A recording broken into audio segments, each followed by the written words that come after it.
G'day and welcome to the Inforunners. I'm Execute. Today I'm joined by Moist Noodle and Agensleti. How you boys doing? I'm doing all right, thank you. How are you? I'm good. I'm good, mate. We've had a good discussion before the show. Vented a few things and got it off our chest. I think it's always healthy to do that before we get started. It's good to catch up with. We've solved world politics. Yes, a little bit. We weren't recording those, so we're going to have to work it out again. Yeah. We were meant to be joined by Badges for this discussion, but he's obviously slept in or something's cropped up. But we're going to proceed without him because we waited an hour and a half almost, but that's all good. So where do you guys want to talk about? Obviously, we've had the big news this week dropping with Softdeath, which is going to radically change the game. I do know in our discussions before the show, we also talked a little bit about scanning coming in the future and stuff like that. So I'll open the floor to you guys. Where would you like to start it? And let's just take off and go. I have no idea. There's so much happening in 3.18, dude. I mean, we have Agensleti here, so I guess pirating. Well, I think it's more than just pirating. I also think it affects P versus P, but pirating is a big one. Bounty hunting as well. Are we talking specifically about Softdeath? Softdeath, Piracy, PvP, anywhere you guys want to take it. To be honest with you, but that's where I want to go. I want to open the floor and just see where it goes. So yeah, up to you guys. I mean, I think it's been really interesting watching the community over the last couple of weeks, especially when it comes to the cargo refactor as well. We've seen a little bit of drama, I think, from members of the community who aren't overly happy about the prospect of actually having cargo scooped up.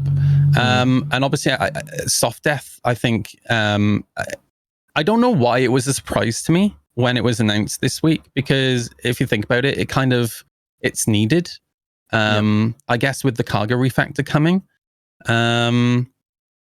So I have the unique experience that I wasn't expecting Softdeath because I don't expect, I wasn't expecting it to be brought in because we've been able to disable ships to board them. Like, we're already doing that sort of stuff now.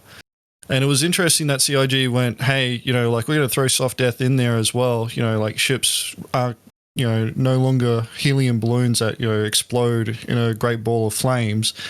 The husk will remain and the crew will survive and, the cargo is still intact.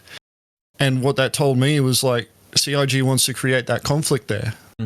And I think a lot more of the community realized that. And, if you check Spectrum, it was on fire. I say blue hot flame was raging on in Spectrum. There was a lot of people that weren't happy that situation was going to become, it was coming so soon. Because from my impression, there's a lot of people that were expecting other mechanics to come in place that would make combat experiences for them, because for me, I don't look at PvP as being like the player versus player only in combat. Like, to me, PvP is like anything to do with players competing against each other. So you've got racing, you've got trade. Even trading, dude.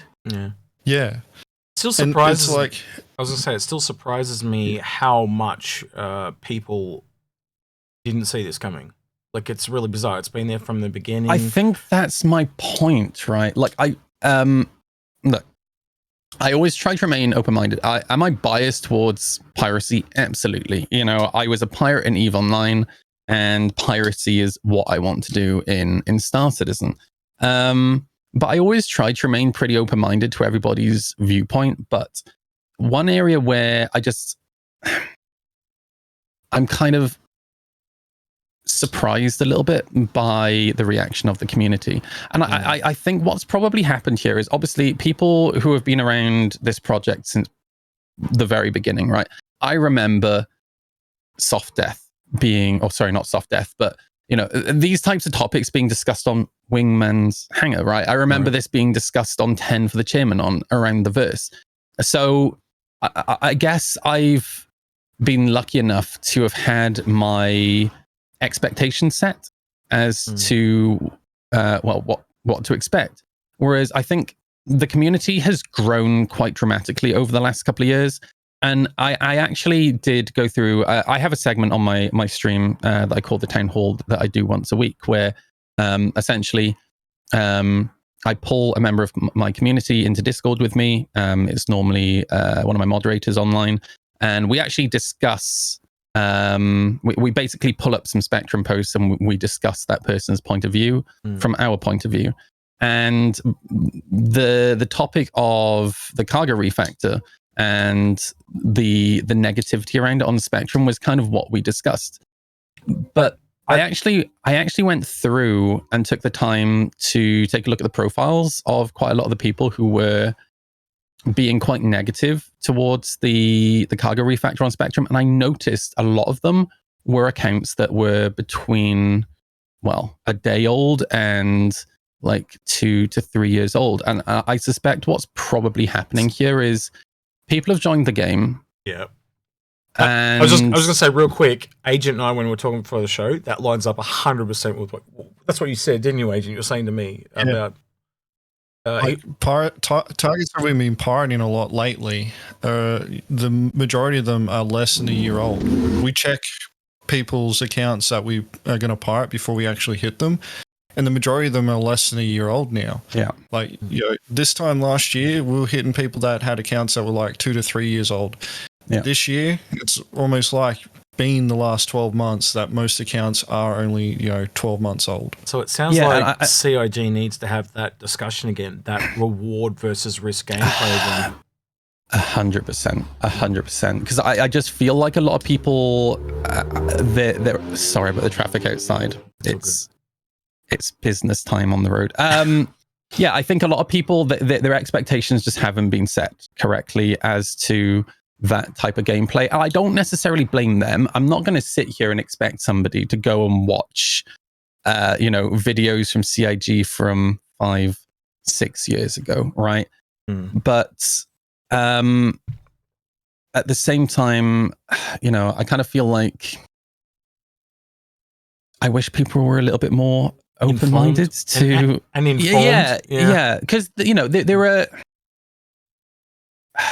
It's not easy to do so as well. You just express why. Like you have to go back a long time to look at some of this stuff. It's nearly 10 years now. There are documents. 10 years of content. There are documents that literally have not been updated, as you said, as in 10 years. And at the moment, that risk reward gameplay, one of the things I said to Agent was the risk at the moment is a 30K.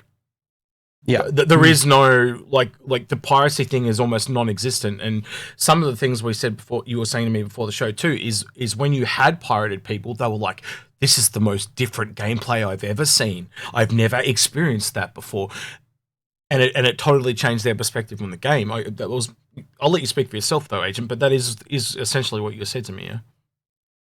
Well, yeah, like we've had.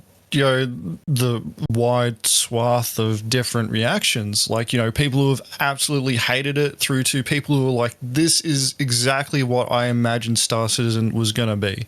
This is the game that I backed. This is what I wanted.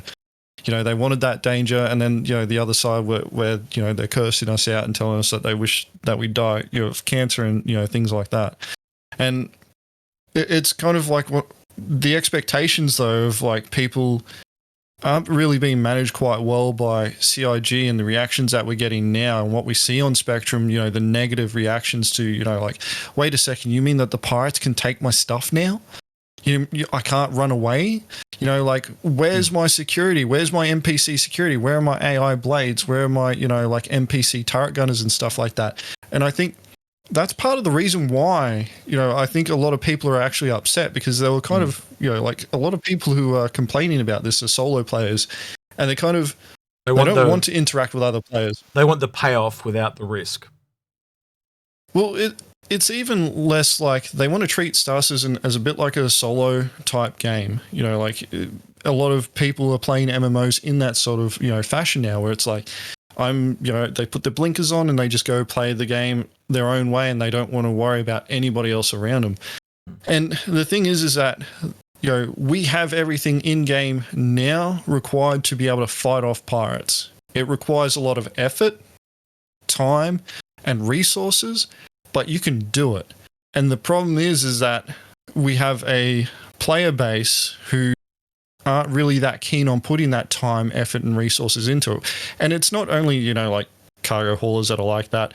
It's security forces, even other pirate orgs. There's like larger pirate orgs than what mine is. And, they're just not interested in playing Star Citizen yet. They may start showing up when we get cargo refactor in 3.18, just to test the waters and see how things go. But from the PvP, perspective, a lot of people are like, those solo players, they know that they don't really stand that much of a chance, and they'll go and watch videos like from Mongrel Squad, and they'll be like, "Oh, there's like 7 ships there against me. I've got no chance. Where's my backup? I don't want to. I've got no friends that are interested." To that point, can I ask you both the question then? What would you say is the percentage of players that actually have escorts? Because I think it would be fairly low. Well, here's the thing. First of all, I'll come back to your question.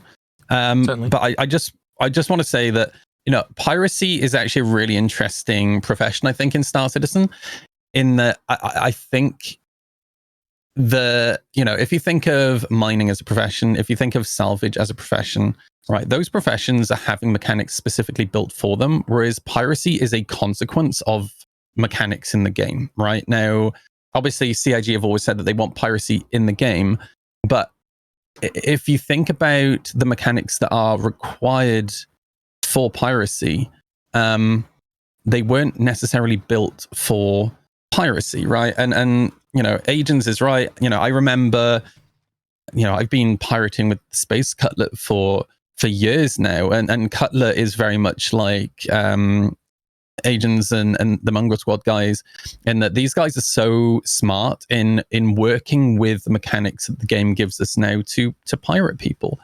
But to come back to your question, as to how many people actually run with security, the fact of the matter is, because of the way that trading is configured in the game right now, and the way that the economy works, and that is very rigid. We don't have quanta yet in the game to automatically kind of dynamically balance things out. It's not financially viable for traders to run with escorts, and on the very, very small amount of occasions where an escort has actually turned up with a trader, it wasn't necessarily that there was an escort with the trader. It's more of a case of they've run to their friends once they got caught. They're trying to buy time with the pirates, and then their friends have joined in and then quantum to that person. So would you call that a cup or the horse thing? Yeah. Yes. Like one of the things, that argument that keeps getting brought up, it's economically not viable to hire escorts. Well, if we approach that same mindset, it's not economically minded to do piracy either. It's not. We just don't make credits. Yeah. We rely too much on the target really to make those credits. Exactly. And because of that, we're in this position where it's like, we hear that argument and it's like, well, we're just playing for fun. We're playing for the experience. CIG can't wipe our experience unless they drastically change mechanics. So, what's your excuse now? I think it's a very different mindset, though. Make those friends. Yeah, that's right. Yeah, like when I'm pirating, even it's.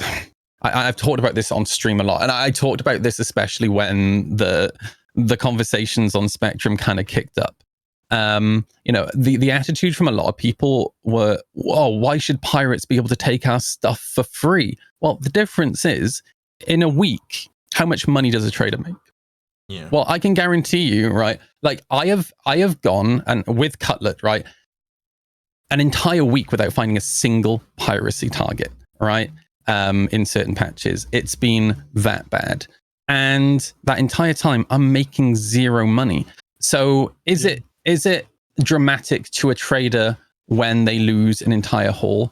Absolutely. But guess what? If we were able to take that cargo, even then, once that cargo has been split across the 3, 4, 5 people that were involved in that hit, right? And then you divide it across the amount of time that it took to actually find that target and to actually group up and to execute the hit, actually, that's not a lot of money at all. So yeah, piracy is about the gameplay rather than the money that you make right now. That's probably going to change in 3.18, but I do think it's a little different when it comes to security, because for me, when I'm engaging in piracy gameplay, it feels to me like there is stuff to do, right? Like I'm hopping from station to station. I'm hopping from outpost to outpost to see if I can find targets. Whereas security gameplay, I don't know. My problem with, like, I come from a military background, and the thing about that mindset when it comes to security, like, when I was in Iraq, we were part of a security detachment that would move diplomats from the green zone through the red zone to, Iraqi diplomats' houses. And, we were active security. So it meant that, all guns were out, everybody's, heads on a swivel, you're all looking around, you're waiting for somebody to pop up. And it's very high intensity stuff. Unfortunately, like, piracy is so infrequent at the moment in Star Citizen that, security gameplay doesn't experience that level of intensity. However, 100%. Like, we're moving along the same areas that cargo haulers are. We're pirating the same areas that miners are. Like, we're looking for these people actively. And there's nothing stopping those security orgs from doing the same thing. And, like, we're doing it all for the gameplay, for the experience. I know if I go onto certain oceanic servers, if there's certain people on those servers, they will start hunting me. Without a doubt. Like, I know for a fact, when I see their names in the global list, I know that they're looking for me. Yeah. And I need to, start playing smarter. You mentioned before the show when we were talking about how a trader might have been doing what they've been doing for an hour, so you've set them back. But the other side of the coin, you were talking about how you might have been there for 3 hours to get to where they're at because you're doing everything manually. There's nothing there that really is all, it's all off your own backs at the moment, yeah?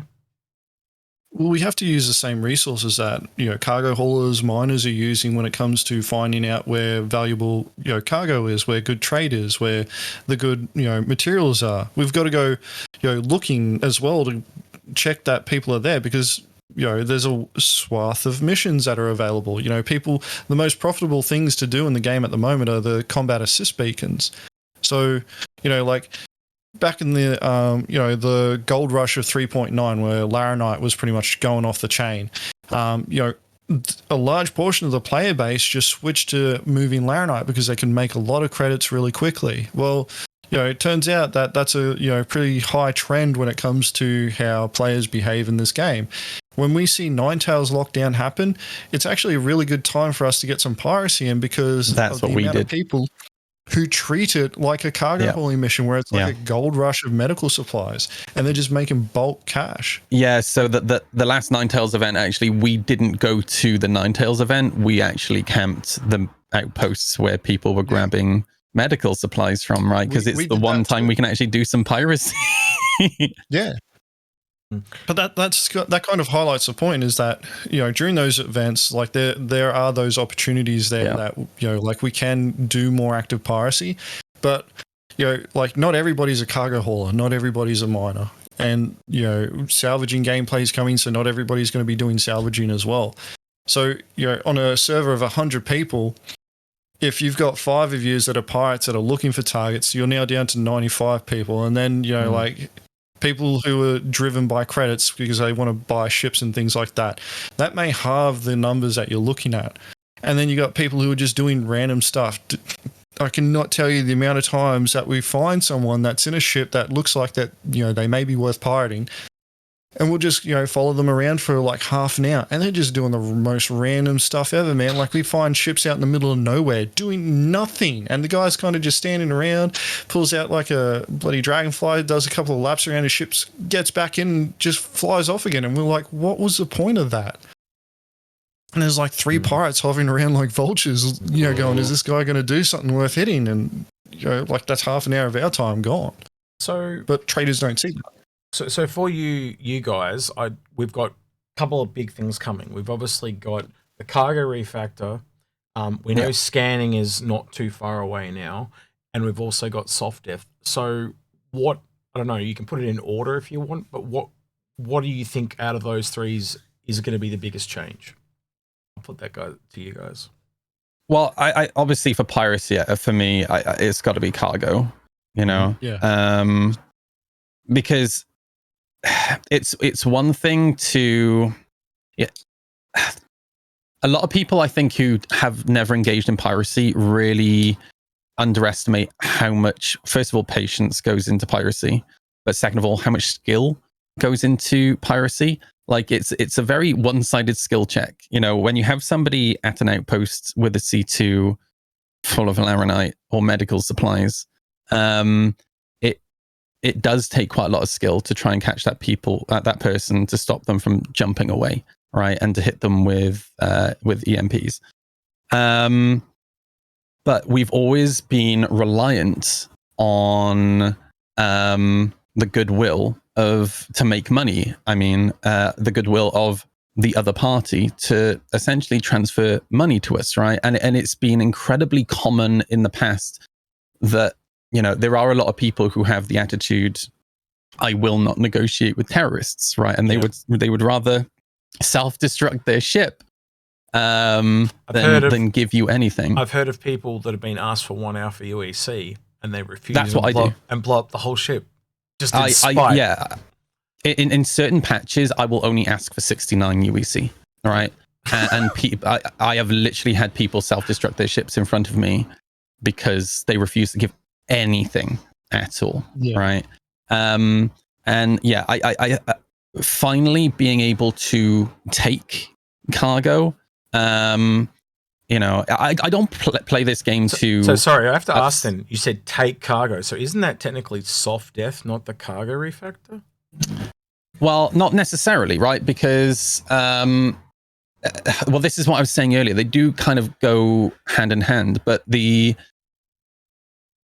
issue that we have right now is that, and this wasn't necessarily always the case, but cargo does not, when a ship blows up, cargo doesn't do a very good job of hanging around right now, you know?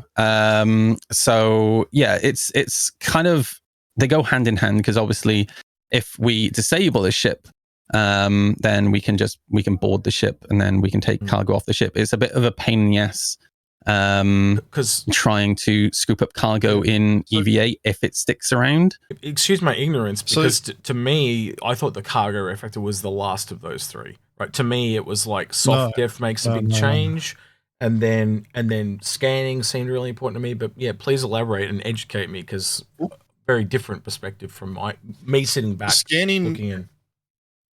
Yeah, so my understanding from our earlier conversation when you were talking about scanning was like long-range scanning and being able to detect, you know, signatures that are worth investigating. Yep. That is something huge, and unfortunately, like, you know, we definitely want that because that, you know, reduces the amount of time, effort, and resources that we have to put into looking for people. Because right now, the best way to find a target to pirate is to go to the place that they're at and look with your own eyes. That's the best way of doing it. So, you know, like being able to cut out a whole bunch of, you know, like busy work there where you're flying to different locations to do that helps out a lot. Unfortunately, CIG is not pushing in that direction. Yeah.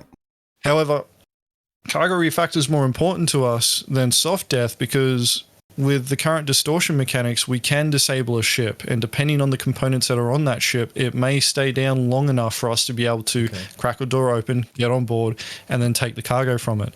Yeah. A Softdeath, however, this is like part of the reason why I'm still surprised that CIG is putting it in for this patch, but it's good as well, is that we can now start changing our composition to rely less on distortion damage. We can start focusing a bit more on lethal damage, which also means that we can start reducing the numbers that we're actually taking along to hit targets as well.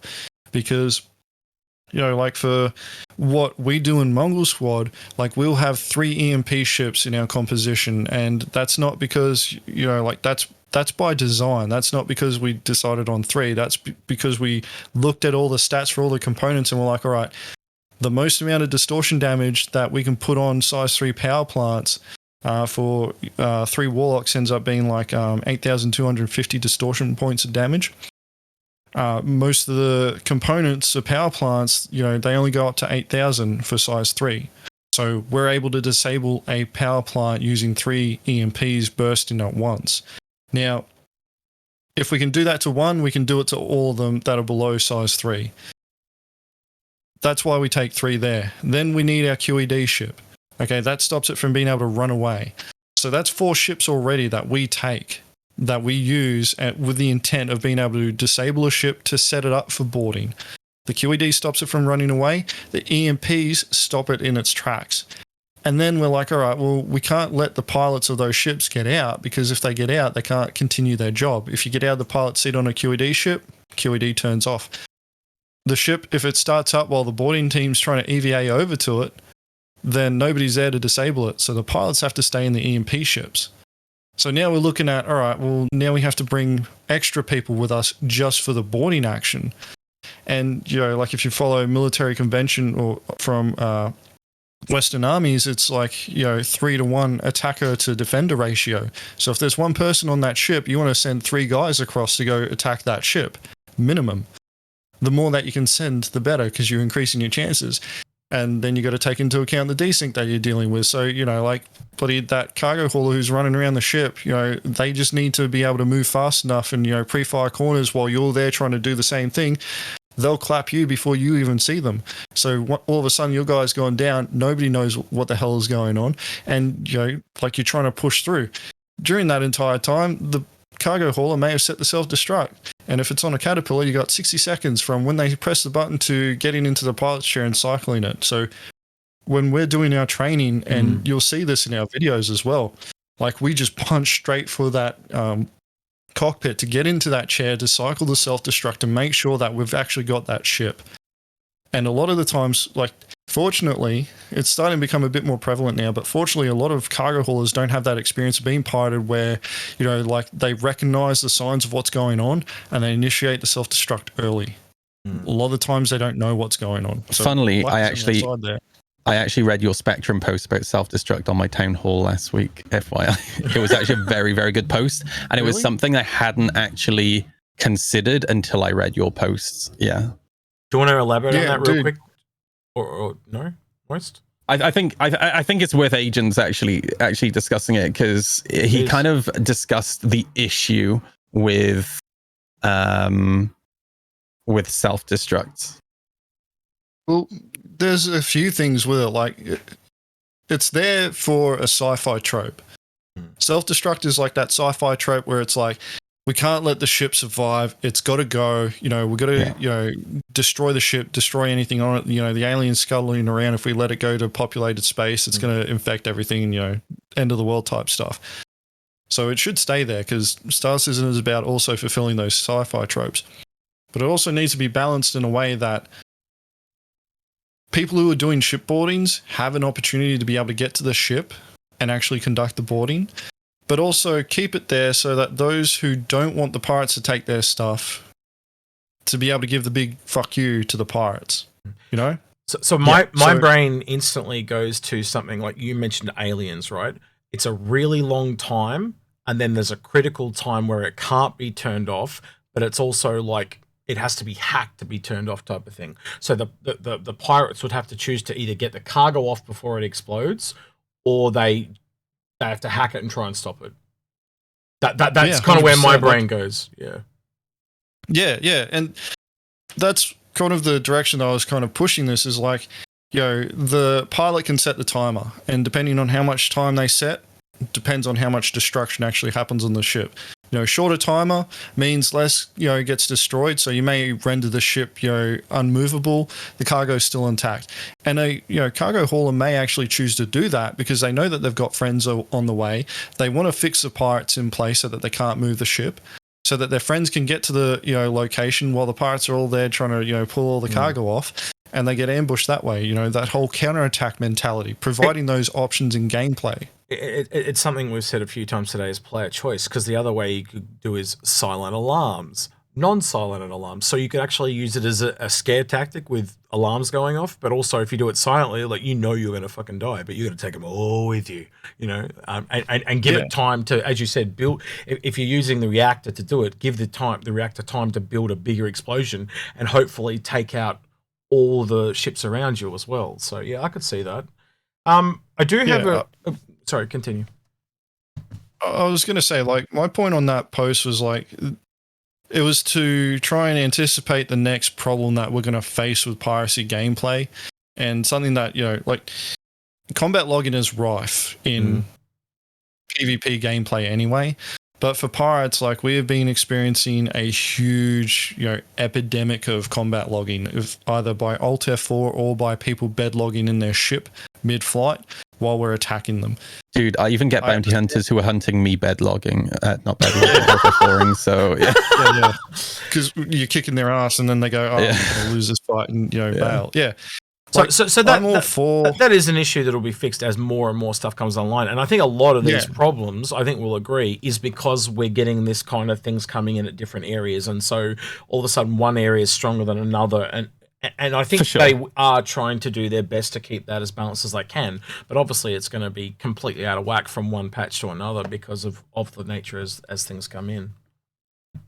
Yeah, and you'll find that, like, the unfortunate thing is that a lot of players aren't really willing to engage in the gameplay yet because it's not where they want it to be. And CIG hasn't projected, like, their thing that they're really looking forward to coming soon. And there's been a whole lot of, like, Cargo Refactor is a really good example of a mechanic that was being introduced where people interpreted it to be something slightly different, or extra stuff was going to happen because of the nature of Cargo Refactor. But like, we're going to see an uptick in piracy gameplay, and what I'm hoping to see is like an uptick in players wanting to fight back and engage in that gameplay. Yep. And that the was my Softdeath actually encourages that. That was my next question, believe it or not. So please continue, but that was going to be my next question. Go ahead. Beat me to the punch. Yeah, I was going to say, like the Softdeath will actually encourage the engagement in PvP gameplay because we fix the pirates in place. We've shown up, we've hit the caterpillar, all right, it's survived our attack, it can't move, its cargo's intact, the crew is still on board. If it's only the one cargo hauler, they can punch into global chat, hey, I'm being attacked by pirates, I'm near, this outpost on this moon. Can anybody come and help me? And I've experienced this in the past where we've actually had players show up and, try and fight us off. And, like, we've been able to successfully repel them because they show up in drips and drabs, whereas we're there as a group. But that experience doesn't happen enough yet. And part of the reason why is because ships explode like they're helium balloons. They just go up in a bunch of flames when they hit zero. So with that Softdeath, that introduction of Softdeath, we're creating an opportunity for combat scenarios that extend beyond, like a ship exploding, and providing opportunities for players to, respond to situations where, a player requests help in global chat and more people show up. And the irony is like other pirate crews may see that and show up as well. So it's not only, like pirates fighting off security, it's pirates fighting off other pirates. Like, part of the reason why I chose piracy gameplay is vultures, I looked at it. Like vultures picking over a carcass. Oh, wow. Okay, yeah, sure. Exactly.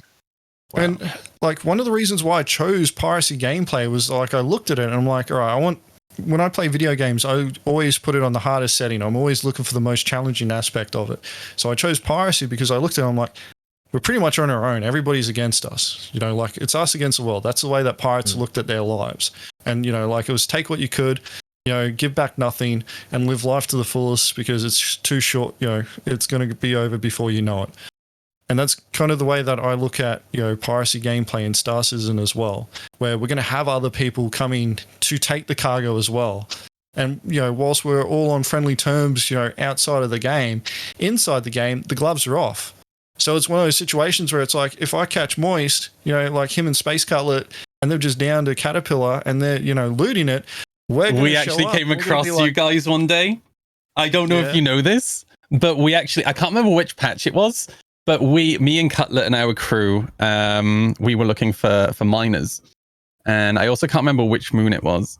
But we spent hours and hours going to different locations, and we finally got a hit somewhere. And we all gathered up, and we all slowly started creeping in. And even though we were all set up for stealth, we got spotted instantly. And I remember turning to Cutlet and going, these guys know what they're doing. Like, they know to look out for pirates. And then when we started looking up people's names, we realized it was Mongrel Squad. Yeah.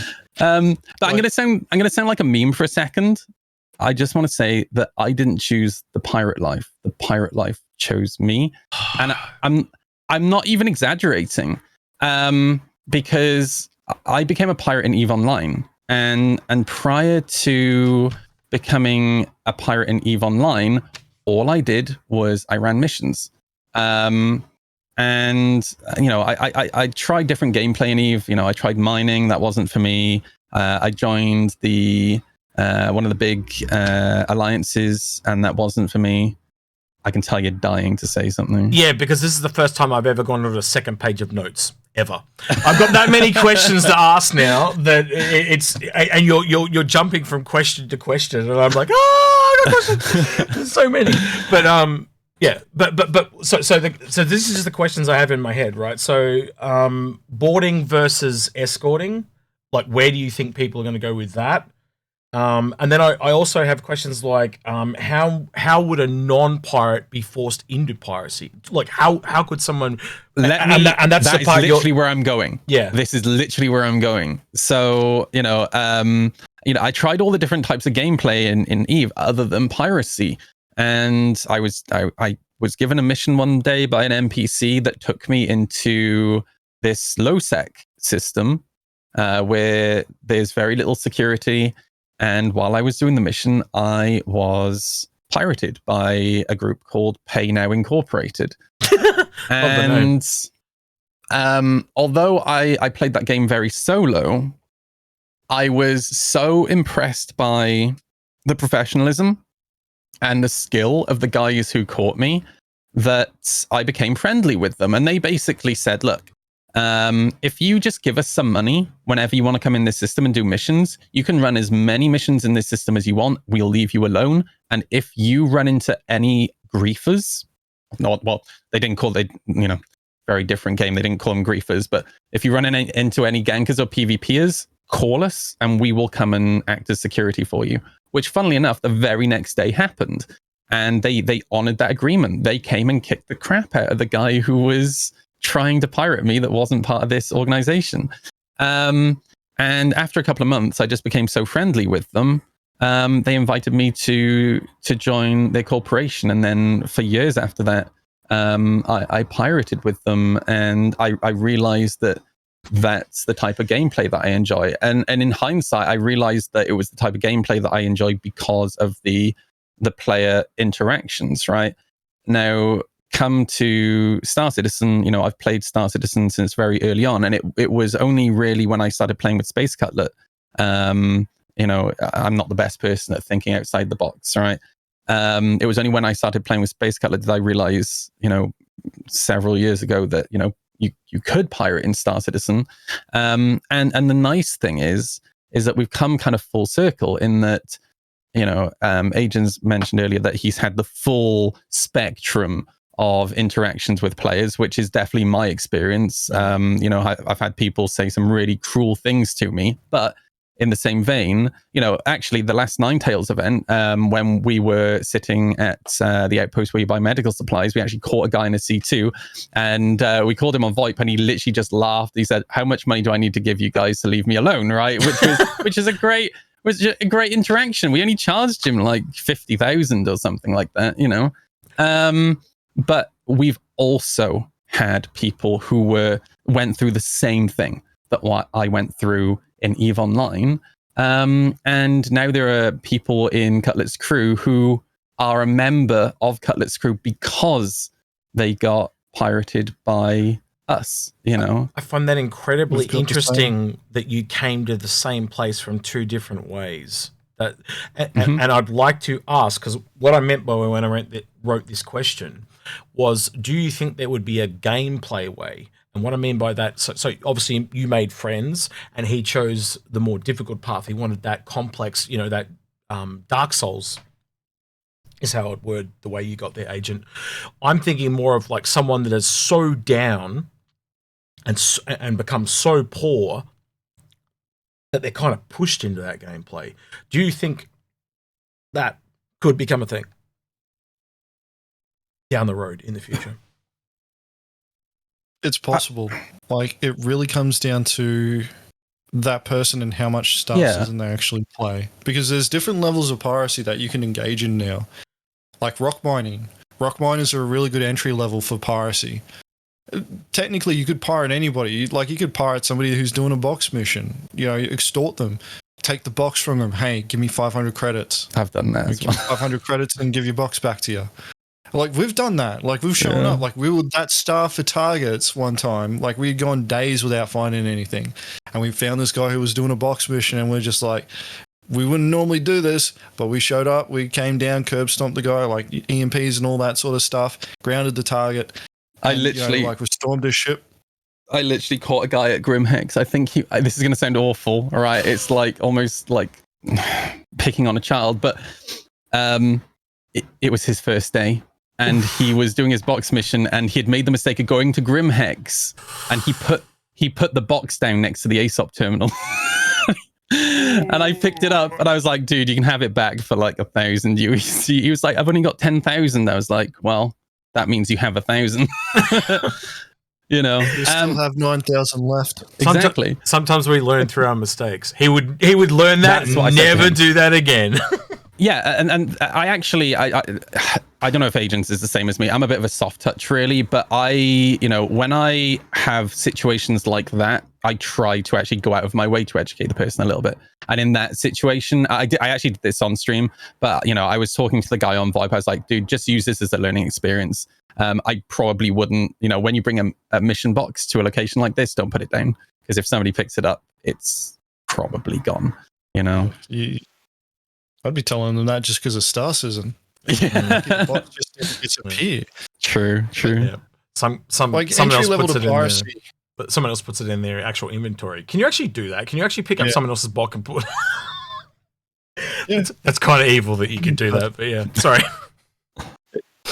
Like the entry level of piracy, it's still possible. Whether or not players are driven to it yet, that's another thing. It's a very personal thing, right? Like I said earlier, some people's attitude is, I will not negotiate with terrorists. While some people they flat out refuse to want to interact with piracy at all. I know people who have been thrown out of orgs because they've done a Vaughn mission, which to me is a little ridiculous. But they're just so adamantly against that type of gameplay. I'm going to be honest like with you. Agent said, there's a lot of orgs because I visit orgs, right? Just like I visit different content creators, and there are so many orgs that are just dead against piracy. They are like, it's the only thing they won't accept. So what you've said is really on point. Yeah. Okay. I think like Agent said, it's one of those things where there's enough low level ways to make money now that and also piracy, like I said earlier, is quite a high skill. I think a lot of people don't realize it, but it is a high skill role in the game right now that does take some knowledge and experience. And it's definitely one of those things where if you want to get into piracy, you kind of need someone to take you under their wing, or you need a really good YouTube channel that you can watch to teach you these things. Subtle plug there. I was going to say real quick, you did kind of allude to that too, didn't you, Agent, where you were talking about the number of ships required just to bring down one guy. I think you said 4 or 5 ships, roughly. So you're looking, like we set ourselves up so that we can take down nearly any ship. The only 2 ships that we can't take down are Reclaimers and 890s, and that's because they use capital class components. I'm safe. And it's like I use the Reclaimer a lot. Yeah. Sorry. Well, like we can prevent them from running away. We just can't disable them for aborting. But we've actually, one of our guys managed to board an 890 on the move.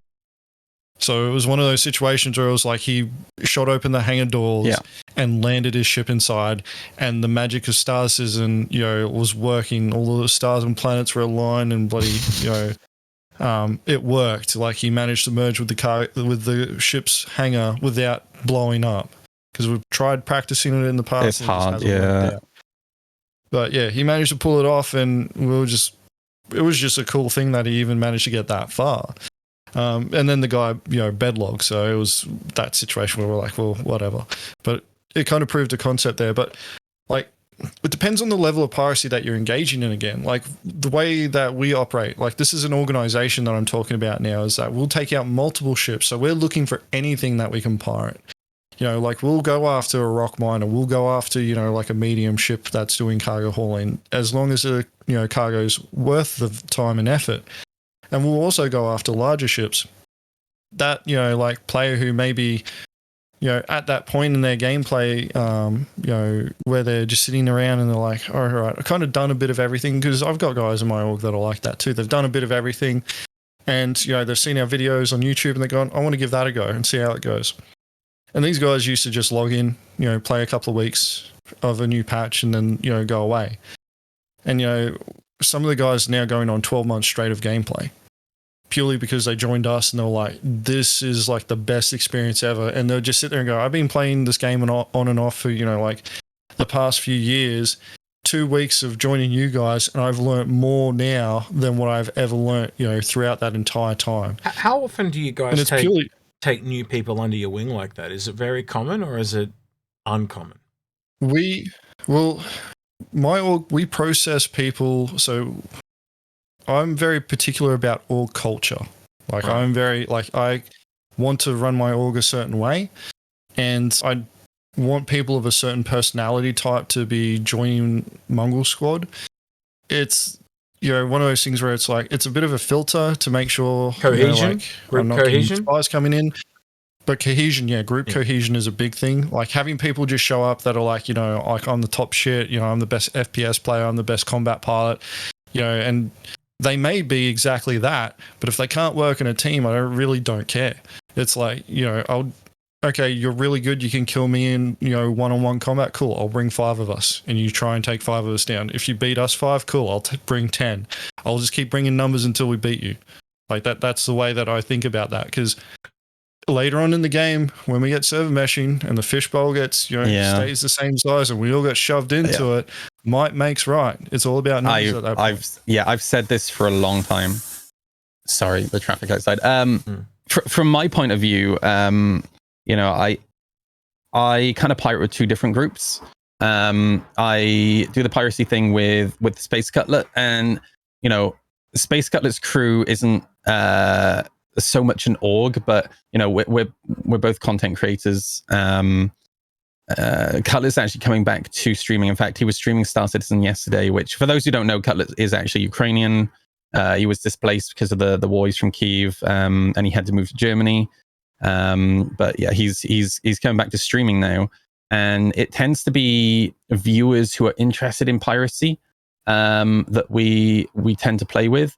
But on the other side of the coin, I'm actually with Agents in that I don't know if I should talk about this, but my main org is actually a redacted org in that we don't want to be publicly known. And there are people in that org who don't necessarily want people knowing that they're in that org. And it's about that cohesion. You're completely right in that. And I can give you the perfect example. We actually recruited somebody yesterday, and that was the first person that we had recruited for a long time. And the reason they were recruited is because that person is a very good friend of mine, and I knew that they were a perfect fit. I literally have all the loudest vehicles outside. So I'm saying there's obviously a certain trust issue there as well. You have to bring in, because you said he's a real life friend, so to speak. So there is that's why it's he's the flow is less. I knew that he was a good dog fighter. I knew that he was interested in piracy. I knew that he was looking for an org, but more importantly, I knew that he was a good guy, you know, and trustworthy. But you know, I knew that we could get into a voice channel with the rest of the org, and we would have a good time, you know. And that's what it boils down to. But to bring it back to what Agents was saying, you know, I've been in PvP orgs in the past, and they were very exclusive at the time. And I remember saying then, like 3-4 years ago, it's all well and good, but when we have server meshing and we are all thrown into the same melting pot, you know, what I was worried about back then was burning bridges, because reputation means something, right? In a game like this. And I've been saying this. I've been saying this for a long time. Like you can act like imbecile in global chat if you want to, and that doesn't necessarily mean much now. But when you have that bad reputation, and you know there was some drama around a specific person in the community, I don't want to mention any names, in the last couple of months, and that really proved this point in that if you act a certain way, you'll burn bridges. People won't want to interact with you, or worst case scenario, once we're in server meshing, you will essentially have a target on your back, right? Yeah. And that's actually one of the reasons I think that my main org is redacted, because kind of like an honor among thieves is what you're talking about there. Yeah, kinda. Yeah. But another reason why we are exclusive as well in how we process we call them prospects. So we get applicants, and then if they make it through the interview, they'll become a prospect. And while they're a prospect, they're on trial, and they're learning how to be a pirate. They're interacting with the org. We're interacting with them. We're learning, you know, how each other work, how each other thinks, you know, feeling each other out a bit. Like, we process lots of applications, and we reject lots of them too. Like, I could easily have, you know, a 1,500 person org right now if I wanted to. One of them's going to be mine, because I was trying to get in contact with you, so I put in an application saying I'm trying to get in contact with you. Anyway, sorry. Yeah. Well, the thing about that is that Star Citizen right now requires a certain type of player that sticks around for longer than 2 weeks. Yeah. Like you've got to be a glutton for punishment. I've maintained this for years. You must be a glutton for punishment to play Star Citizen. And then you put Piracy on top, where the mechanics for Piracy aren't clear, and things will change per patch, and it's not in the patch notes. And the only way that you're finding out is by testing. And you may test one thing, you know, one day, and then the next day you'll do the exact same test, and it's changed because of the nature of, you know, the development of the game. Some people can't handle that. And the thing is like, you know, I want an active organization. Like, that's one of the things that I've been pushing for, because an active organization means that you can like do more, and it's, you know, enabled us to be able to push Piracy as far as we have been able to, because we've got the people there to do the testing, to, you know, like be able to form teams, to be able to go find targets, to be able to, you know, go do Piracy and build up that reputation, and, you know, interact with other players, give them an experience that they've never, you know, had before, that NPCs currently don't provide. It's not out, you know, like at the end of the day. I was going to say, I think Piracy requires, especially right now, a certain level of patience that I would struggle with. 100%. Like, I've been here for a whole gamut of this game, but I like I'll play for a couple of hours. Like, I think the longest I've played in one hit is like 7 or 8 hours, right? But the things you're talking about, like you were saying, like 3 hours before you get hit and stuff like that, I would go, I don't know, do you watch YouTube videos in the background? Like, are you fully active? Like, your head on a swivel? Like, depends on how do you manage that? Well, for us, like, you know, if you're piloting a ship, you're looking. And the thing is like, you are flying, you're pinging, like you're scanning, you're sending out pings, you're looking, you're like, and you're looking for that scan that shows, you know, like 30 kilometers away. The bubbles start rising and it says 30. When it says 30 kilometers away, you know you found a ship. That's what you're looking for.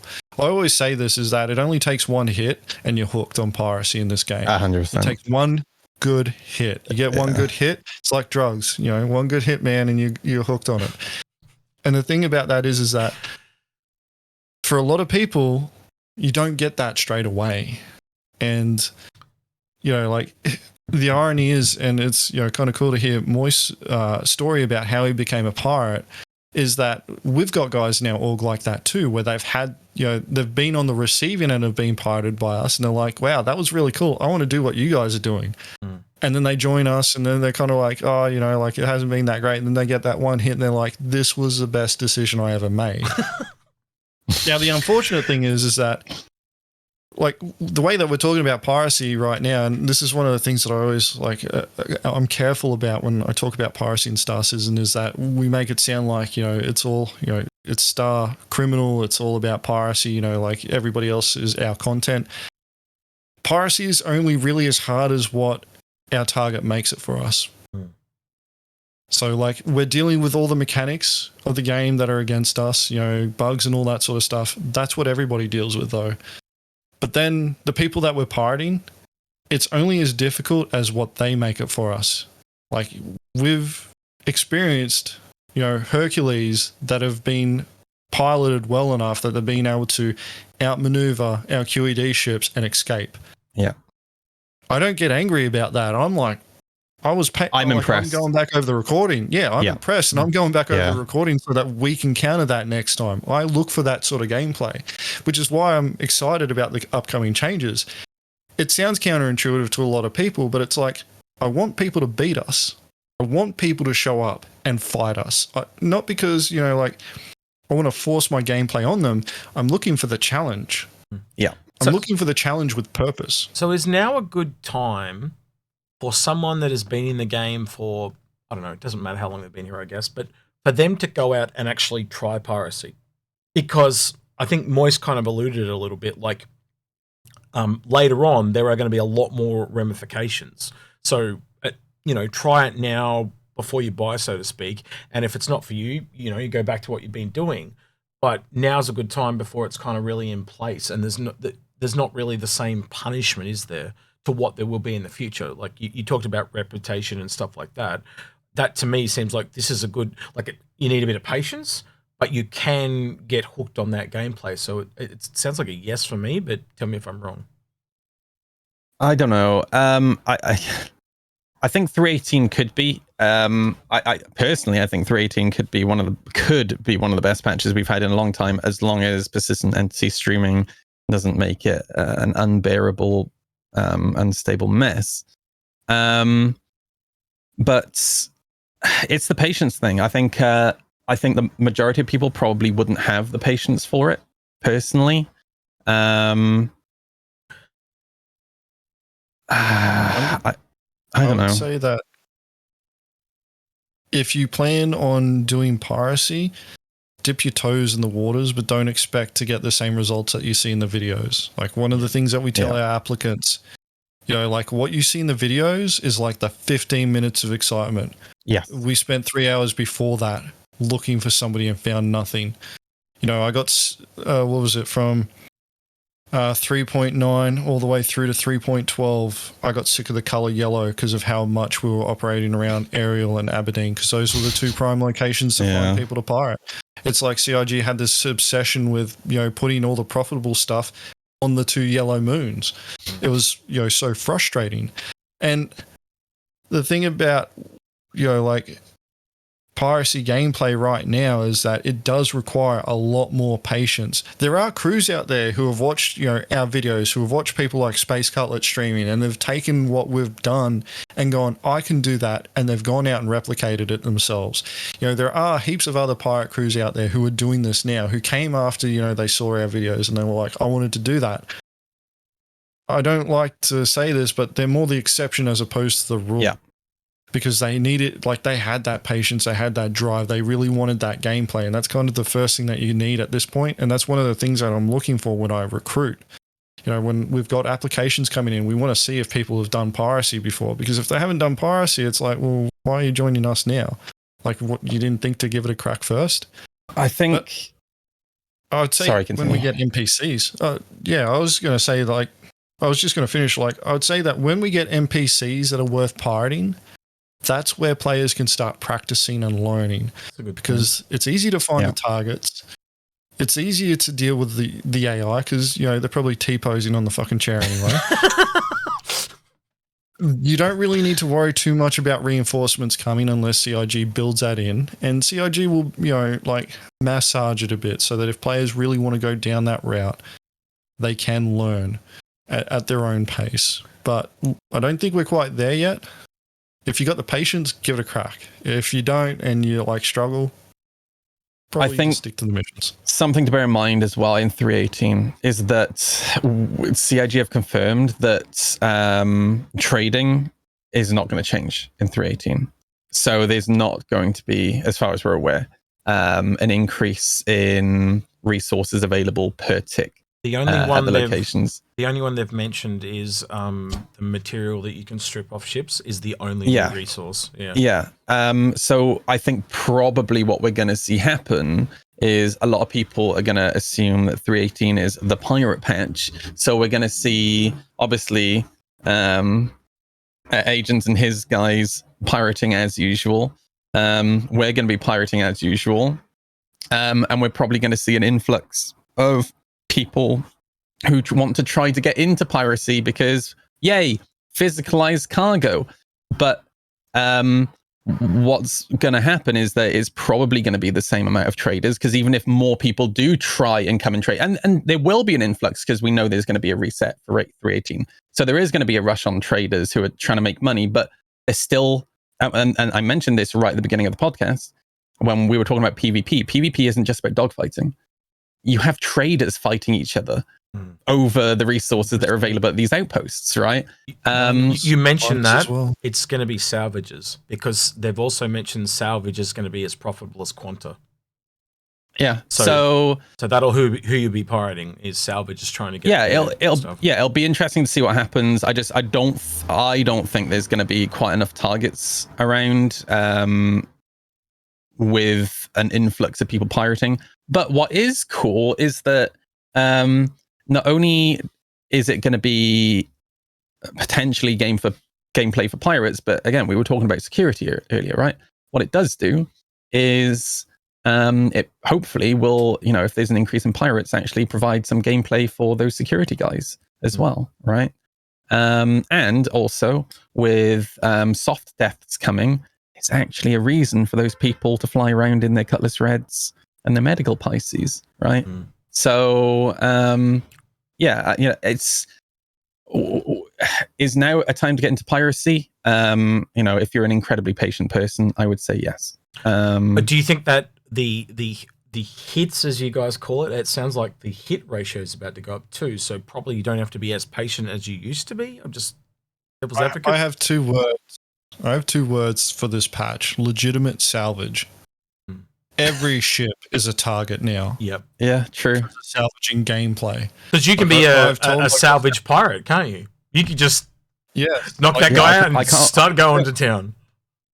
I can't wait to draw dicks on the side of people's ships. It's going to be really good. Oh, I can tell you, I can tell you some stuff about that. I don't think that's going to be a thing. But the way I already know where you're going, because once you start a ship warping, I actually think it's going to start damaging the ship if there's not a complete hull. I have a funny feeling that they've, from things that have been told to me by devs, I have a funny feeling that they were concerned about certain things happening. So they've probably designed the system in a way that makes it a little difficult to actually draw things on ships. But we'll have to wait and see. We'll work it out. Somebody will work it out. I've been talking 2 words: legitimate salvage. Hit ratio will go up because we can pirate everyone. Like their ship, their hull is worth something. And when I heard that news about RCM or whatever it's called, the salvage material being just as valuable as Quantanium, I'm just like, this is like Christmas for us now. We don't really need, even if we're not boarding ships, we can just fly around, smash a ship, and then, have the salvager just following behind and just grab all the goodies. I think it's a good thing though, because if the piracy escalates, therefore the escort has to escalate to match it, and also even the boarding. So the question I've had down for 30 minutes now is, let's just a change of tack, so to speak. But if you were going to offer some advice to potential people that were going to be pirated, do you think they should focus on escorts, or do you think they should focus on potentially being boarded? Because down the line, there's other things like the laser mines, the guns. You know, you've also got grenade launchers. What is their best strategy to potentially stop pirates? And I guess I'm kind of coming at this as more of a solo player thing, like you were suggesting, because a lot of people are doing that right now. If you were to give them a bit of help, and I know that's probably counteractive, but you did also say you wanted a challenge. Which of those two things should they look at? And I know you're going to say both, but what's more important, the boarding defense or the escorting? For me, I don't know what Agents is going to say. First of all, I would say negotiation, right? Because so many people, and obviously I'm talking here from a point of view that you've already been caught. Something that I said on my stream the other day is that, and Agents might disagree with me, I don't know, but the most, I think, profitable, well, maybe salvage will be more profitable, but potentially the most profitable thing in terms of pirating in 3.18 will probably still be getting money directly off of a trader, because depending on how much time it takes, right, to convince them to give you money. Yeah, that's the crux of the argument, like profit versus time. So it's easier to demand the credits, and you'll get the credits faster, so you don't have to worry about transferring cargo or anything like that. Yeah. So yeah, I agree with that with you on that point. But even the part is boarding. Yeah.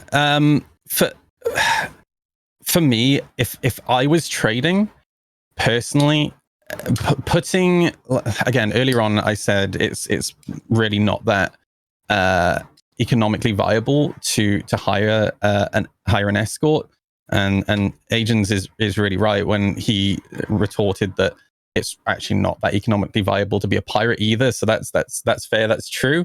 But if I was trading, I think I would rather have an escort who could just scan the area for me and make sure that there were no Cutlass Blues or Mantises ready for me to run, or rather to catch me. So I could, in fact, I do this whenever I reset my character, or I start a new patch after a wipe. From my spawn location, I put every single thing that I own into my ship. All my subscriber gear, I throw it all into 1C2 in one run, right? And I always have one or two people scout ahead to make sure that I'm clear to jump into Grim Hex. I'm clear to jump to the orbital marker that I'm going to, which is basically what I did in EVE Online too. I would always have a scout run ahead of me. I think the people who tend to get the most angry when I pirate are the ones, it might seem a little mean to say this, but are the most ignorant. And they tend to be the ones who they get into their routine, and you know, I guess this is fine to a degree, but you know, they like the routine of it's A, B, C, A, B, C, A, B, C. It's the same thing, the same routine over and over and over. And then when a spanner gets thrown into the works, they don't like that. And very often if it's never happened to them before, they're not too sure how to deal with it. And then they just get angry that somebody has interrupted their gameplay. You know, I think we can all eventually agree this game is not going to be a routine. You know, the NPCs are going to throw at you and all the different things. You want that interaction. You don't want it to be like every other game we've played before, at least for me anyway. Yeah, but to go back to what we were just saying as well, I think for me, boarding, obviously you kind of want to, there are going to be levels of defense. So it's a bit like tank warfare, right? First rule of tank warfare is don't be seen, right? Don't be hit. There are different, it's like an onion, there are different layers. So yeah, in terms of defending yourself against pirates, don't be seen, right? If you are seen, don't get caught. And there are things that you can do to prevent yourself being caught. If you are caught, you're probably best off negotiating. If negotiating doesn't work, then you have to prepare for the boarding, you know? Yeah. Like, I like the onion, the fact that you brought up the onion layer defense, because that's pretty much where I was going to start. Like, I don't really look at security in terms of like, you should have an escort or, you should prepare for the boarding action. It's like, you should prepare to not be seen by the pirates in the first place. Yeah. And if you do get seen by the pirates, don't look like an easy target. Sometimes it's best not to take the most profitable trading route. That too. Like, the other side of it is, though, is like, look like a hard target. That was, back to my Iraq example, like, we looked like a hard target. Like, we had guns pointing out everywhere. All the guys were like scanning everything. Like, we just looked like we were cocked, locked, ready to rock. Like, anybody that took a shot at us, they were just going to get a wall of death coming their way the moment that they shot, and we worked out where they were. So it was it was a deterrent. It was an active deterrent right there. And an escort provides that. Like, it's that outer layer of the defense that you can create there. You can push them ahead of you and go, okay, go check the outpost, make sure that there's nobody there. Go to the outpost, scan. Hey, there's something that's 20 kilometers away that I can't see. There's no chevron, but I'm picking it up on radar and it's up in the sky. Chances are there's a ship over there. I'm going to go check. Exactly. And bear in mind, so scouting is a part of it too. Yeah. Well, yeah. Well, remember, when you're not in the seat of your ship and you're buying the cargo, you don't know what's happening on radar. It's so important just to at least have somebody in a ship to look at the radar, to scan around to see if there are any ships incoming, because that really is your first line of defense. Yeah. It's that herd mentality with the animal kingdom, like they've always got an animal looking out. Like they've always got to look out, looking for the predator that's, coming in the long grass, looking for the signs of movement and things like that. And that's, like the mentality that players need to start, approaching Star Citizen with if they're going to engage in mining gameplay, if they're going to engage in, trade gameplay. Because, you see the complaints, why can't my industrialist ship be able to fight off the combat ships? And it's like, well, if that industrial ship is just as good as a combat ship, then we'll all just use the industrial ships to pirate you too. Because it can do everything that we can do, plus the stuff that you do. It's a really common thing I hear. People want these ships to be able to do everything, and that's just really poor game design. Yeah, funnily enough, an argument that I see sometimes from people when I pirated them is, oh yeah, but there's 3 or 4 of you, and you're in combat ships. It's not really fair, is it? Well, guess what? It's not fair, right? Like, supposed to be. It's exactly. And these people who argue about fairness, right? I'm not entirely sure what they're going to do when NPCs are also pirating, right? Because that's something to bear in mind. If you're in a C2, if you're in a prospector and you're on your own, that one day will be a thing. And that's not going to be fair either. It seems like to me that ain't going to take a call. The bit of gap there is that there's just not enough profitability.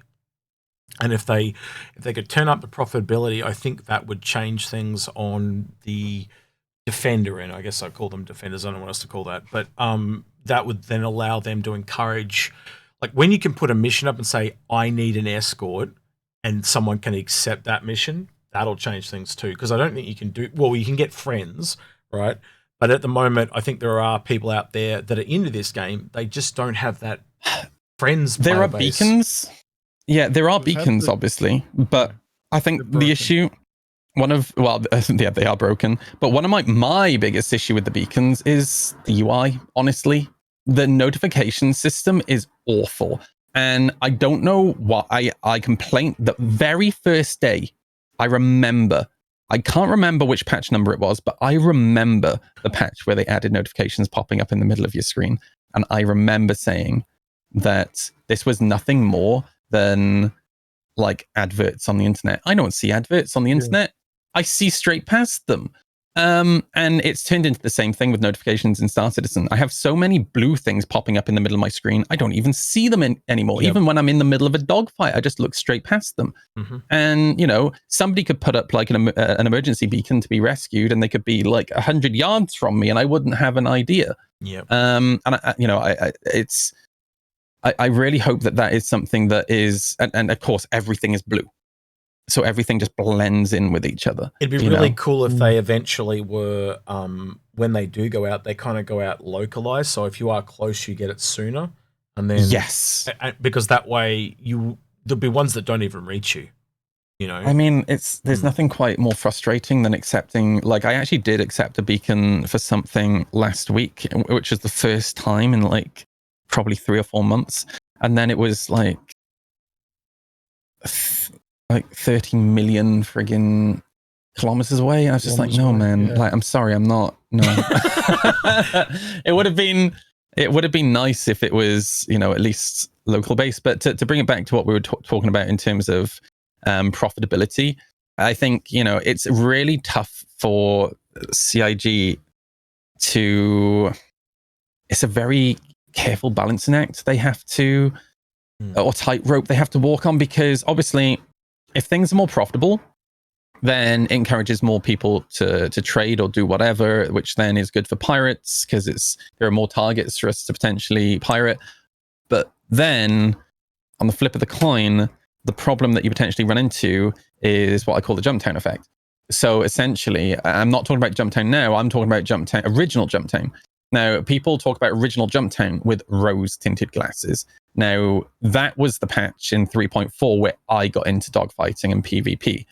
I spent all day, every day at Jumptown. I'm talking like 12, 14 hours a day, 16 hours a day with people like Cutlet, with Shadow Moses, with the Dark Claw. And it was great. But what people forget is that that died off. I mean, that lasted for 4, 6, 8 weeks, and then it died off. And the reason being, I think, is because people had earned so much money that they didn't need to do it anymore. And that's when I talk about CIG walking that tightrope. Yeah, obviously things need to be profitable to encourage people to do stuff. But then when people reach this threshold of amount of money that they've got, they don't necessarily need to earn money anymore, and there's nothing to spend the money on. Yeah, I think that'll change too, because I think people will need to buy more ships the bigger the area the game gets. Like, you're not just going to be able to have all your ships at, as you said yourself, like Grimhex. You'll have to have them spread out across different places, so that'll change too. Yeah, that's a really valid point, but obviously there are people who have bought their ships with real money, so that doesn't necessarily help. Ships A2s spawn with their bombs in the bay, so people just reclaim the ship rather than rearming and spending the money. Same with torpedoes and eclipses and retaliators. It's that cut before the horse. The problem is that we don't have enough money sinks in the game yet. Like, exactly, a lot of players, like, there was an uproar when we would lose our components on ship destruction. Oh yeah, an uproar, and a lot of players were like, "Oh, we're losing our ships to bugs," and it's like, yeah, to a certain degree, they're right. Well, the game's stabilized a fair bit more now, and we're not losing our ships to as much bugs, but these same people will scream and kick. Claim timers used to be a lot longer too. They are going up too. They've actually said that in a couple of posts recently. But I think you're alluding to the fact that if you buy a new component, when you claim it back with your insurance, you're more than likely going to get the stock stuff back. Is that what you're alluding to? Yeah. That's pretty much, like, we don't have the money sinks in yet, and that's why, like, we're not really seeing the whole, like, we're seeing what Moist is talking about, where we reach a peak and then it just stays there, where players are just so rich that they don't care. I remember during the Laranite Gold Rush, man, the first couple of weeks, it was phenomenal.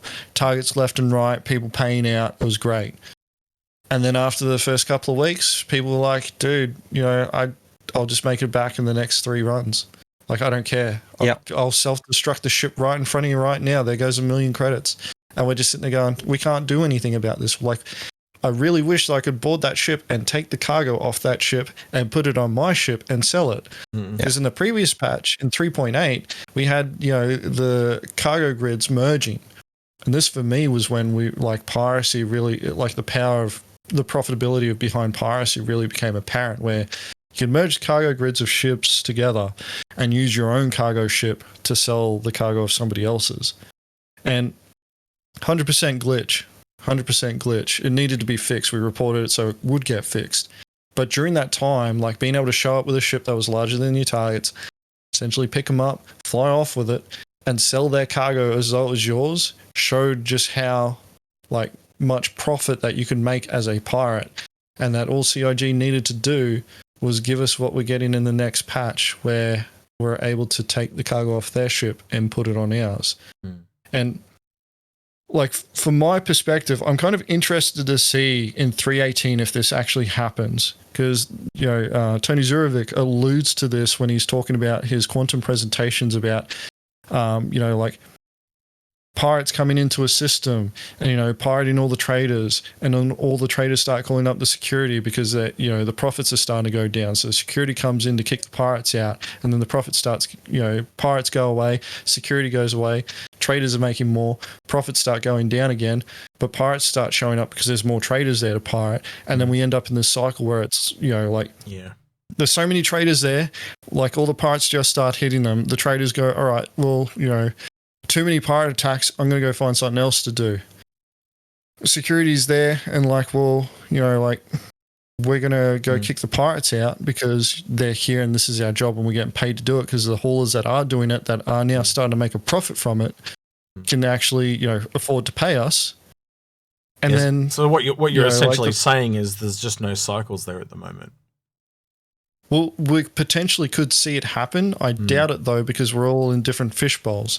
Yeah. And this is, like, once again, like, the steps that are being taken in terms of Star Citizen's development.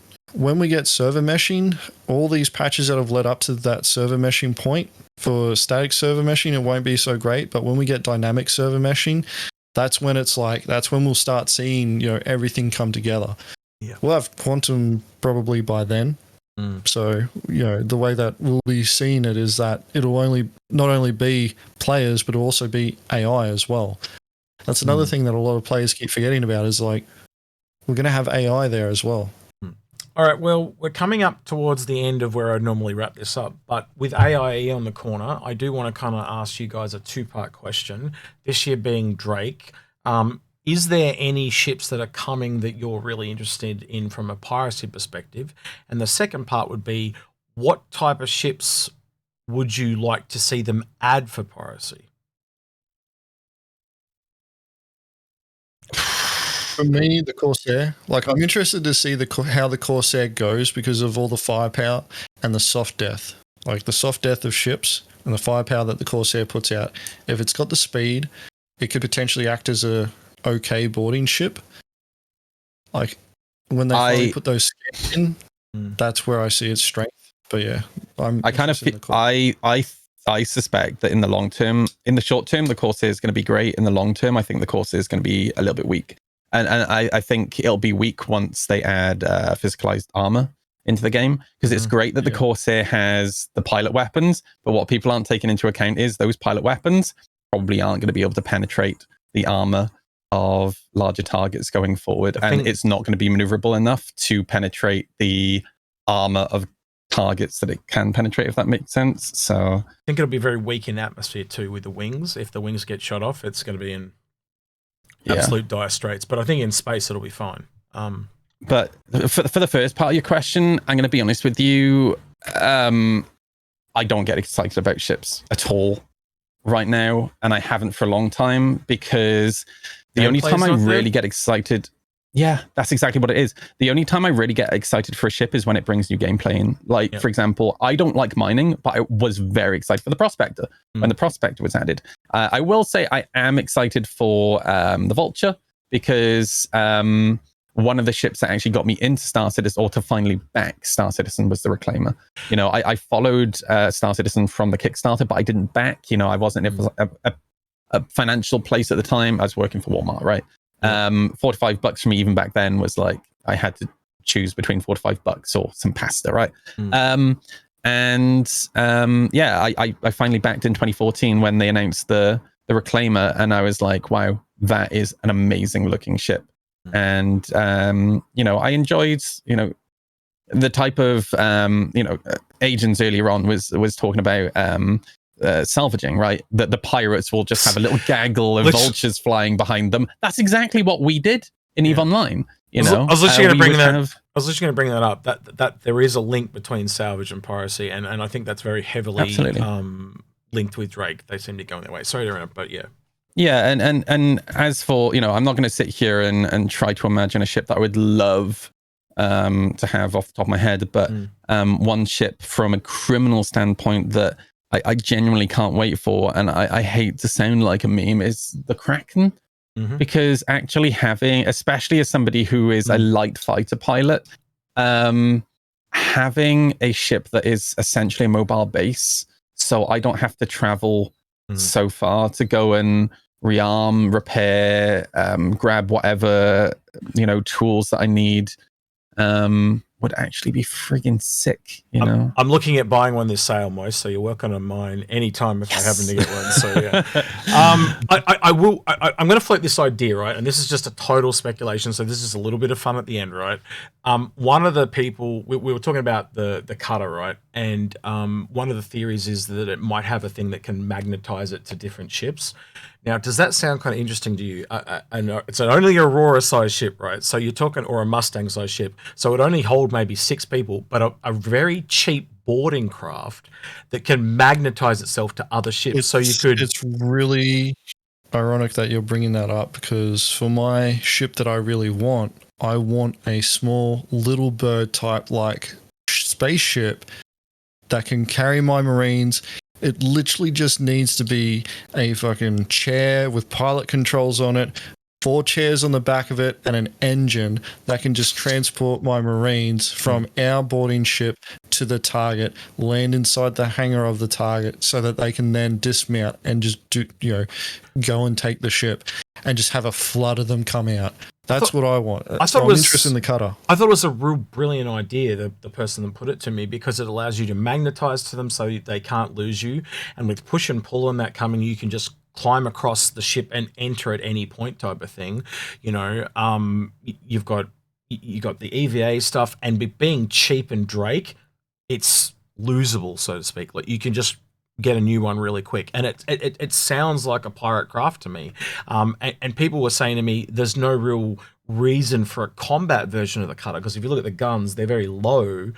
They literally fall between an Aurora LN and an Aurora the default ES, I think it's called, something like that. That they just have very weak guns. So for me, a boarding craft is technically a combat craft. It's just undergunned, and we don't really see that from Drake. So I thought I'd float that to you guys, because every other person I brought that up to, they're like, hell no.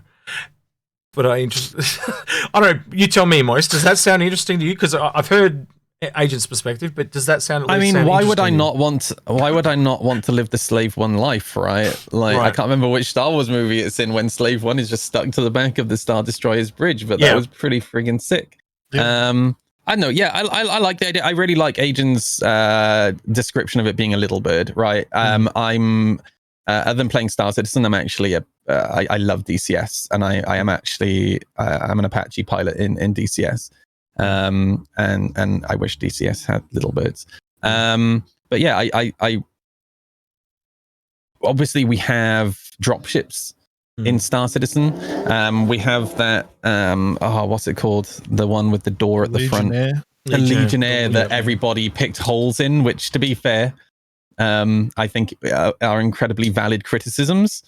But I do like the idea of something kind of small and light that can lines up with a name too, to cut your way in, you know what I mean? Oh, that made sense. But yeah, I was going to say, like, even just let us sit on the bloody nacelles of the Dragonfly. Just on that. Yeah. So you can use it in space. Just sit on the side of it. Well, they actually do that with Apaches. They will, I forget what the term is called, but they will literally strap guys onto the side of Apaches, which is sick. They had that in Halo too, where you could sit on the tank. Do you remember that back in the day? You used to be able to sit on the tank. Yeah. Let us sit on the sides of the Dragonfly. To me, it also sounds very Drake if it's like a cheap man's tractor beam just to magnetize yourself to a hull. I just think that sounds so Drake to me. But it's kind of got that salvage thing too, where you know how they use the metal thing to pick up scraps in today. Like I don't know. I visualized it all, and it all made sense to me. But I could be completely utterly wrong on this. But generally, I love Drake. Right, it's my second favorite manufacturer, and I want to see Drake ships being utilized or vehicles being utilized in the most janky way possible. And I'm gonna be honest with you, the cutter looks cool, and the mule is really cool, but they're not janky enough for me. Like they kind of CIG is clearly kind of working out what they want the aesthetic for Drake to be. or maybe the more modern aesthetic for Drake to be. But yeah, just give me a little bit more jank, please. From the art perspective, though, that's hard to do because as soon as you do something custom, like you know how they're showing the ones in Squadron 42 where they're bashed together, that means everyone that buys that, it looks exactly the same though. So they would have to make like a junker manufacturer where you can literally put different manufacturers together, like a ship customization thing, and that's just so far down the road. It could be a thing, but it's just so far out. So I want to go back just really quickly before the end, in case you do have one. Is there a ship idea that you have that would work for Drake? I'm just curious because you guys, like the one thing I've learned from this is you completely have a different perspective to me, and I've learned a lot about Piracy. And I'd just like to say, is there a ship that you could see being a thing from Drake that we just don't have anything for at the moment? And if you don't have one, that's totally fine. Yeah, in the spur of the moment, for me, like I'm not very good at like imagining things on the spur of the moment. I don't know if Agents has any ideas. I'm trying to think of roles that kind of need filling in Piracy right now, but a scout ship, maybe a pirate scout ship. It's not even a scout ship because you could use the Herald for that. Yeah, like you could use the Herald for scouting. In my mind, like when I look at ships, I look at capability first, which is one of the reasons why we use a Warlock. It has the best EMP on it. So CIG has mentioned that EMP components are going to be changeable eventually on ships. Like the Raven's EMP generators, it actually has 2, and they fill the missile slots on where a Saber would normally have missiles. Now, those components are actually, you're supposed to be able to pull those off and put them on missile slots on other ships. So, like if we wanted an impromptu EMP ship, we could literally slap 2 of those on a Buccaneer, for example, on the missile slots for that, and you'd have a Buccaneer that has EMP. For me, though, like if I wanted like a custom Drake ship whose purpose was to do, sounds like you Drake want to always, tries to make something legit. They make something legit, but then it can be repurposed, like for Piracy. And this is, part of the mentality that I try and follow with what I do, is that I want a ship similar to what we've got with the Cutlass Blue, but has the ability to do snaring. Like if I could take the Cutlass Blue and rip those bloody, bounty pods out and put boarding seats in it. So blue versus and steel. And then use that to attach. Blue compared with the steel, Yeah, like except I don't want it to be a shitty gunship. I just want it to be dedicated to being a boarding ship. Like I want a Drake boarding ship, really. That is the main thing. So would that cutter I described though, would that fill that role for you? I'm just curious. Yeah, okay. 100%. So I'm going to throw it back. I'm excited. Yeah, cool. Sorry. I was just saying I was excited if it is that. Yeah. All right. Well, let me throw it back at you then. What about a Drake E-Warfare ship? Because that would give you the EMP missiles, or EMP. No, I'll just put that back to you. So basically a Drake version of the Vanguard Sentinel, right? Yeah, kind of. Because that's the only real E-Warfare ship we have at the moment. We have little tangents. A lot of people, I think a lot of people don't realize that the Sentinel isn't actually supposed to have an EMP. It is supposed to be an E-Warfare ship, right? And the reason it has an EMP right now is just to kind of like make up for that. Imagine filling that role, to give it something to do. Yeah.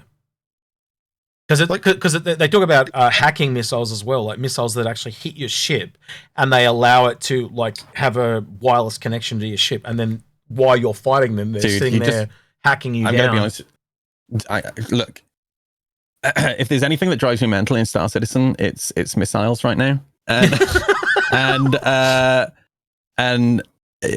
I am really interested to see where hacking goes in the future. I think that's going to be really exciting. Probably the first test for Piracy gameplay as well. Probably the first test we're going to get is possibly the Legionnaire, because that's going in early next year. But I think we'll probably get just the boarding part, unless you think I'm wrong. Probably, I would assume so. Yeah. So yeah. All right. Electronic warfare. I was going to say, like an electronic warfare type ship for Drake, like you kind of got the Herald, which apparently could fulfill that role to a certain degree. If you wanted to compare it to what a Sentinel would be, capable of, I would say that you'd be looking at a variant of the Cutlass again. Yeah. The Cutlass was supposed to be like the medium fighter of Drake. If you look into the lore of when they were pushing the Cutlass forward. But like, I'm all about options, man. So, like I look at ships and their components, and I want to be able to pull components from one ship and put them on another. Like the moment that we can pull the EMP generator off the Hawk, for example, which is supposed to be, is detachable just like what the Ravens is supposed to be. I'll be trying to pull those things off and slap two onto a Buccaneer and have the Buccaneer speed and firepower and the EMP capability of what a Raven has, and see how I go. Can I throw an idea out there? Please. How about the Cutlass Purple, right? It has a disco ball, electronic music. It's all we need. Yeah.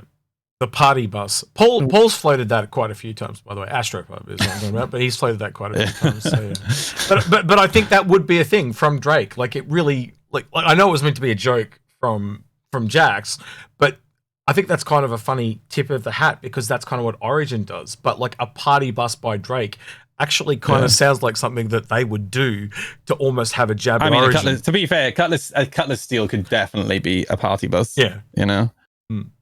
So yeah, just real quick, that idea, the name we came up with for the cutter boarding ship was the suckerfish, like up under a shark. So yeah, just to float that idea for you guys. But yeah, anyway, with that, Moist, where can people find you on the interwebs if they want to catch up with you and have a chat and get to see your streams and stuff? I primarily stream on Twitch, twitch.tv /moist_noodle. I stream Monday to Friday, and I stream from 3 p.m. UTC, although I'm probably going to start streaming a little bit earlier. But I stream mostly Star Citizen. I stream some DCS as well. So if you're into F-16, F-18s, Apaches, Mi-8 helicopters. Now I'm going to put you on the spot here, because Space Cutlet's coming back. Where can they find Space Cutlet? Twitch.tv /Space Cutlet. I'm actually really looking forward to Space Cutlet coming back. I haven't had an opportunity to really play with him in like 8 months now. I've managed to play with him off stream a couple of times, but really cool guy. If you like what Agents does, Cutlet is probably one of the OGs in the community when it comes to finding the janky ways to pirate people. Really, really smart guy. Very, very scientific and methodical in the way that he how do I put this politely, exploits what the game, I don't mean this in a negative way, but exploits what the game has available. I thought you were going to say the Australian term just like screws people over, but yeah, close enough. So Agent, where can people find you in Mongrel Squad? So we've got a YouTube channel, so youtube.com/c/Mongrel Squad. That's where we'll post most of our videos. We also do a weekly live stream, which is a floating time, so I can't really give you a definite time and date. We're also on Twitter. If you @Mongrel Squad, you'll get hold of me there, and you'll be able to comment on whatever we do. Leave a hate message if you want. I don't care. It's entertainment for the org. Yeah. Lastly, what would you like to hear from people below in the comments? I think I'll put that both out to you. Most, is there something you'd like to hear from people from the discussion today? That, like, if you'd like a bit of feedback, what would you like to hear? I'm going to be honest with you. I think I hate to bring this up again, but attitude. I've been really happy to see the attitude of the community really change over the last 12 to 1 to 2 years. It used to be that whenever I engaged in PvP or piracy, it felt like the entire community was against me and my friends and what we were doing, and it's been really pleasant to see people becoming a lot more open-minded towards those things. And generally, I've noticed that the average skill level, I think, of players is increasing, and it's been really nice seeing more people escaping PvP encounters rather than just allowing themselves to die or to just be caught. And yeah, I'm just kind of in that vein. I'd love to hear what people's opinions are of pirates, because it definitely feels to me like people are more open-minded. But so I guess I would just like to hear from chat or from the comments how they feel about pirates in general. Wouldn't be a stream at all saying chat like that, would you? Yeah. I was gonna say too. It sounds like it also sounds a little bit like they need to try it for themselves. I think that is something I've took from today as well. Yeah, it's one of those things that again, I think I think a lot of people have an idea in their head of what piracy is. And I hope that a takeaway for people who might not have ever engaged in piracy for today would be, I hope people have a bit more of an understanding of how much patience that it requires, you know? So yeah, for anybody who kind of wants to get into piracy, just bear in mind, it does require a lot of freaking patience. I definitely learned that myself. What about yourself, Agent? What's something you'd like to hear from people below? So I'm going to make a bit of an announcement as well. 318 Mongol Squad, we're going red flag for the entire patch. So it's no mercy, no quarter given, no exceptions. I don't care if you call out to us or anything like that. We're not negotiating. We're coming to board your ship and we're going to take your cargo. So I want to know how you're going to stop us. That's what I want to know. Might see traders banding together. Oh, that could be interesting. Oh yeah, I like that. Bring it. Yeah, all right. Well, with that then, this has been a very interesting episode for me, and a lot of these discussions generally are. So I'd like to know below in the comments, has this been eye-opening for any of you guys? Because it's definitely been eye-opening for me, and I think I might actually have to tip my hat and try a bit of it. I might have to actually seek you guys out and get some help and try it myself. So we'll see how that happens, but we'll go from there. All right, with that then, he's been Moist Noodle, he's been Agensleti, I've been Execute, and I'll catch you in the next one. You guys can say goodbye if you want as well.